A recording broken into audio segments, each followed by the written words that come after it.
আমাকে যদি সরকার মনে করেন, অংশীদাররা যদি মনে করেন যে আর কিছু সময় এই ধারাবাহিকতার প্রশ্নে হঠাৎ শূন্যতা না হয়, সেই প্রশ্নে যদি তারা কিছু সময় নিতে চান, আমি সেটি বিবেচনা করতে রাজি আছি বিশ্ববিদ্যালয়ের ধারাবাহিকতার সাথে। কিন্তু এখন আমরা সারা দেশের মতোই আমরা অধীর আগ্রহে অপেক্ষা করছি রাজনৈতিক সরকার একটি নিয়মিত রাজনৈতিক সরকার দায়িত্ব নেবেন এবং আমরা তাদেরকে পূর্ণ সহযোগিতা করব। সুতরাং আমি সরে রাখছি এই কারণে যে আমি একটি বিশেষ পরিস্থিতিতে দায়িত্ব নিয়েছিলাম। এটিকে কোনো সময় আমি নিয়মিত চাকরি মনে করি। উপচার্যের দায়িত্বটি আমার কাছে একটা আমানতের মতো ছিল।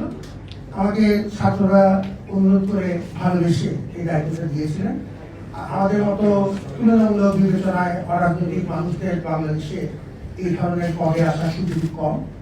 আমি এটিকে আল্লাহর রহমত এবং ছাত্রদের মমতার একটি অংশ হিসেবে মনে করেছিলাম। সরকার আমাকে দায়িত্ব দিয়েছেন, আমি যতদূর পেরেছি আপনাদেরকে সাথে নিয়ে এখন একটি স্থিতিশীল অবস্থায় এসেছি।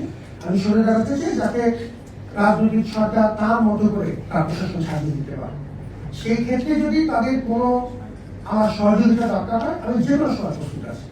তাহলে ঠিক কি করতে চাচ্ছি আমি ডেপুটেশন, আমি এখন বর্তমানে ডেপুটেশনে আসছি এই পদে, ডেপুটেশন থেকে আমি অব্যাহতি চাইব এবং আমি আমার যে মূল কাজ শিক্ষকতা উন্নয়ন বিভাগের গ্রেড-1 অধ্যাপক হিসাবে আমি ফেরত যেতে চাই।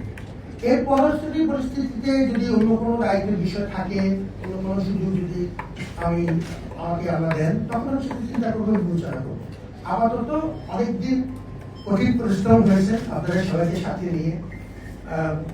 আমি খুব ব্যক্তিগত অর্থনৈতিক স্বাচ্ছন্দ্য বোধ করি না।